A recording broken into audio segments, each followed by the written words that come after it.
what team could turn around and become the Indiana Signetti of college basketball? Well, guys, look, it has to be Nebraska this year because they're 20-0 and they've never won an NCAA tournament game. So they've been among the losingest programs.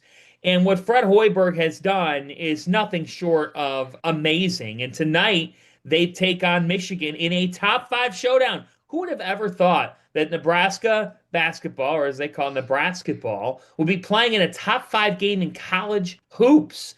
And this team, they've got terrific balance. Price Sanford is a top-level shot maker. Rink Mast spaces the floor, and Nebraska's going to need that floor spacing tonight. Michigan is gigantic. They have the biggest front court in the country with the Daimara and Morez Johnson. How do you beat Michigan? How do you stay with Michigan? You got to be able to have floor spacing and pull those bigs out, or attempt to anyway. So it could be Nebraska ball in the year 2026.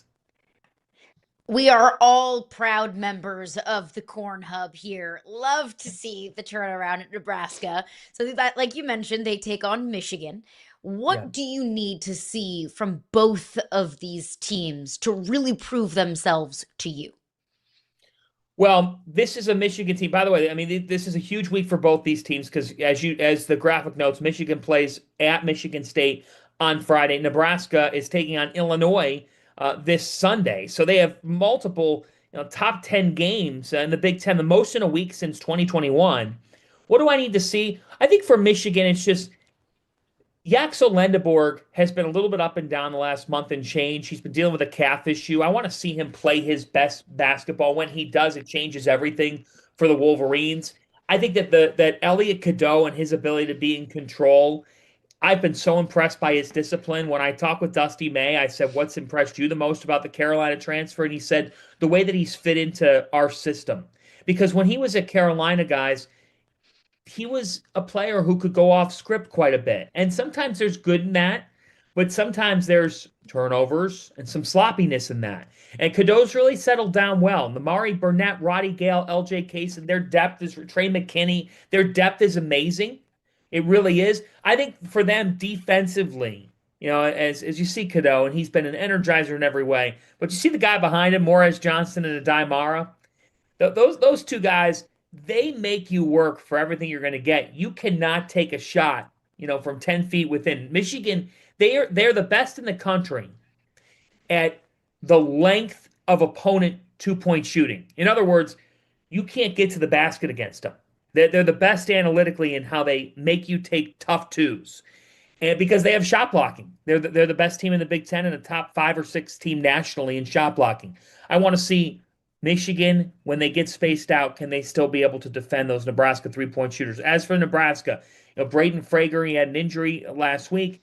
How do they figure through that? And then for Fred Hoiberg's team, can they get enough from a Sam Hoiberg and from Jamarcus Lawrence in the backcourt? I'm confident in Sanford and Mats. They got to have enough complementary scoring in a game like this. Oh, you mentioned that. I Friday night cancel my plans. I just cannot wait for Michigan State just to see that defense against Sparty. Let's see if Sparty can actually shoot, because so far this year, the farther they get from the basket, it does not work. All right, last night, Arizona survives a late push from BYU. They pick up an 86-83 road win. What a game. Will that be the toughest test in your mind that Arizona faces in the regular season as they push for an undefeated season?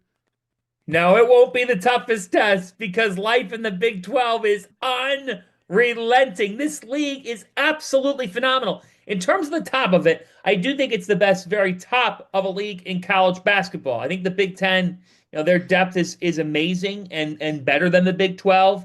And the SEC has more depth, but the top of the Big 12 of the 6th-ranked teams. Here's the thing with Arizona.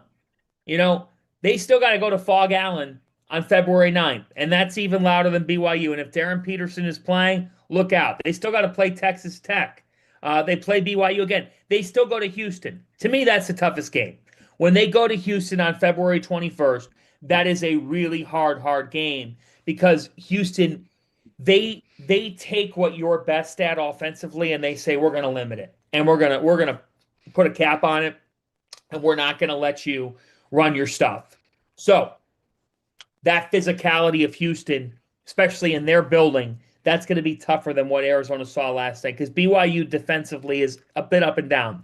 You see it with Braden Burries. Like with Arizona, they got Braden Burries, they got Koa Pete, they got an All-American point guard in Jaden Bradley. They've got an answer to all of your questions, and I am so impressed by them. Mo Krivas and what he does in the front court, Anthony Dell'Orso and his the way he embraces his role. They're huge. They have a terrific backbone defensively, and their ability to just make different. Bradley and Burries last night ran the show. So Arizona passed one of their toughest tests. I still think there's a few more that are going to be even tougher because barely anybody ever wins at Allen Fieldhouse, and they still got to go to Houston. But that is a reflection of the Big 12. The top of the Big 12 is ridiculous this year. The Big 12 has been such a blast to follow, but I do want to transition over to the ACC. Duke picked up a massive win over Louisville, 30-point win, 83-52. Cam Boozer, 19-10. If anyone can challenge Duke in the ACC, who is it? It's nobody. They're the best team in that league again, and nobody's challenging them in the conference, in my humble opinion. Could Clemson give them a game because of Clemson's discipline? Could Virginia? It's probably Virginia, I would say, and we're waiting for those two teams to meet. They're going to meet on February the 28th, and I'll be very intrigued to see what happens when they do meet. That's down the stretch in the season. And Ryan Odom's done a heck of a job with his team. Tess Ritter is a freshman to watch. But here's the thing. Virginia lost over the weekend at home to Carolina. And I just don't see it. Will Duke drop a game here or there? Yeah. It's human nature. But they're 19-1. And you see this, guys. Like, I don't think we're talking enough about John Shire. I think everybody just thinks, well, he got handed Coach K's keys to the car. This might come off as a hot take. Duke's better. Duke's better right now than the last couple of years of Coach K. It's because Shire's a stud. I mean, he's going to be the head coach at Duke if he wants to be for the next 30 years. This guy he's a total star. All he does is win in the regular season. Yes, he stumbled last year in the Final Four. They collapsed. They choked that game away. If they don't choke the game away to Houston, they probably win the national championship. And if he wins a national championship and now he's 19-1, how differently are we talking about him in the narrative world? So the fact is, Cameron Boozer's the ultimate winner. Ultimate winner. Isaiah Evans makes them go on both ends of the floor. Patrick Gongba's been tough. They have the one question that you would have is, do they have enough complementary around Boozer in the shot-making department? But man, they're 19-1. They lead the country in quad one wins. Like, give the Blue Devils their shine. I know everybody loves to hate Duke, but I'm here to tell you, you got to love what this team is doing. This team can win the national championship and should be as much of a front runner as anybody because their body of work is better than anybody's. I mean, to your point, I was sitting on the couch last night and literally said out loud, but I thought you don't want to be the man that replaces the man. Like, Shire has done that, and there's just no drop. And this Duke team is somehow likable. I mean, there's just somehow but John, doesn't for your conversation about the ACC, doesn't this scream to why there needs to be an ACC Big East merger in basketball? Like, I'm tired of watching UConn beat up on nobody and Duke beat up on nobody. Put everybody in this one big mega conference together. Look, it'll keep coming up. It's just so hard to fathom it with how would you work out the football element of it. And, that's what led these the Big East schools when they reconfigured in 2012-13 to then launch in 2013. When they made that move because they wanted to just go basketball first. And secondly, they didn't have a choice because all the football schools took what was theirs. So there would have to be a lot that would have to happen for a merger of some sort. Look, Val Ackerman and Jim Phillips are two very strong commissioners and have visions for their leagues. And, maybe it's not the first time that those two have talked about different things in college sports, but I don't think that they've ever entertained the thought of merging their leagues just for the issue of how would you make all the logistics, how would you make everything work, and how would you make the share of between units and between how would the football itself actually work? Would that just be its own entity and stuff? I mean, it already practically is. Fitz, I totally get where you're coming from, and like the fan in me says, let's do it. I just think the reality of it is far away from our wishes. All right, John, there's been a little bit of a controversy, let's say, in college Oh boy. basketball. Charles Bediako went from the G Yeah. League to Alabama, gave the Crimson Tide a massive boost in their matchup with Tennessee just a couple of days ago. He played for under Nate Oates for 2 seasons, then went to the G League for 3 years. What is your thought? What is your philosophy, not just on Charles Bediako, but the idea that you can go to the G League and then just come back to college? The thought is that has to end. It has to end right now. And it's not Charles's fault. And it's not Nate Oates' fault, although the coaches, to me, the coaches collectively, they're the guardians of the game. They're in this every day. And there's got to be better leadership and accountability in college basketball. It can't just be statements and taking people to court and saying that makes it right. The fact is, it's college basketball. Is it pay for play now? Hell yeah, it is. But there's a line. And when people say, well, the G League, it's the G League. What about the international guys who played pro ball? I don't care. Those guys, that's a different rule setup. It's a totally different ball game. The fact is, the NBA is the best league in the world with the best players in the world. I heard over the weekend somebody say the G League really doesn't exist anymore. I heard that. I'm sure you guys might have heard something to that. What are you talking about? Well, what are you talking about? It's a league, and the franchises in the NBA are connected to that league. And they call people up and put people back down, especially this time of year. Ask the Warriors who was playing for them last night. They were missing multiple players, and you're playing. The G League is important. It is very much within the NBA. You know, it really is. And as time's gone on, it is very much like a minor league baseball team would have a call-up or would have, systematic development. That's all very real. Once you get into that pipeline, you are in the NBA. You are in the NBA. You entered that draft just because you couldn't make it to the big leagues. That's on you. Not on college basketball to figure out your new pathway. So I don't blame the kid, and I feel bad for the kid when he plays a road game. I'm not trying to single him or Nate Oates out. The James Najee thing, he shouldn't be playing either.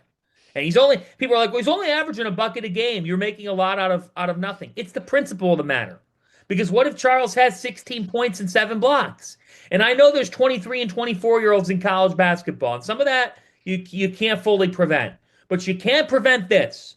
Once you have taken the steps to go into the NBA, it's like you and me, guys, it's like the three of us, right? Once you take certain steps in your life, you can't go back. You can't go back. That has to end, and it has to end immediately. I love your passion on it. I think you're 1,000% right, and I appreciate your honest take on it. Speaking of honest takes, got to get your honest take. We have you on all the time. We love you, and we love your Browns fandom. So got to get you, before we get you out of here, which head coach? Browns still don't have a coach. If you want to announce to the world that you're taking that job, we'd love that you'd announce that here. Who do you want to be the head coach at this, and how excited should they be for that Pro Bowler, Shedeur Sanders? Okay, well, the first thing with the Pro Bowler, Shedeur Sanders, if I'm the other Pro Bowlers, I'm saying, what's going on here? I mean, look, the NFL is always king in the ratings book, and they were looking for a boost, and Shedeur Sanders provides that boost. Let's just call it what it is, all right? I hope Shedeur is the answer for the Cleveland Browns. He did some good things. It's hard to fully evaluate him. He's going to get his shot in training camp, but he might be the starter come September. Is he the certain starter? No, I'm not ready to say that because we got to see what the new coach wants to do. As for the coaching hire. So the Browns are in this moment. Mary Kay Cabot reports overnight that, Jim Schwartz is gaining momentum. Okay. So this search has been going on for 3 weeks. And these two people have been running it. There they are. Andrew Berry, who is the GM of the Browns and nailed the last draft, but was 0 for his previous 5 on drafts, let's be honest. And Jimmy Haslam, who, well, he's run through his fair share of coaches and quarterbacks, and frankly, it ultimately hasn't worked. Kevin Stefanski did some good. It's the longest that they've been patient with a coach, and obviously things came to an end. Maybe even that went longer than people thought it would, but okay. To me, there's a couple of red flags with this search. If Jim Schwartz is gaining momentum now, why wasn't he just the hire 3 weeks ago? Clearly, he wasn't your top choice. Clearly, because you would have just hired him. He already works for you. You've interviewed all these people. You flew to LA. They got on a plane and flew to Los Angeles to go and interview and I think hire Nathan Shieldhouse. I think that was the goal when they got on that plane. And now Shieldhouse is talking to the Bills.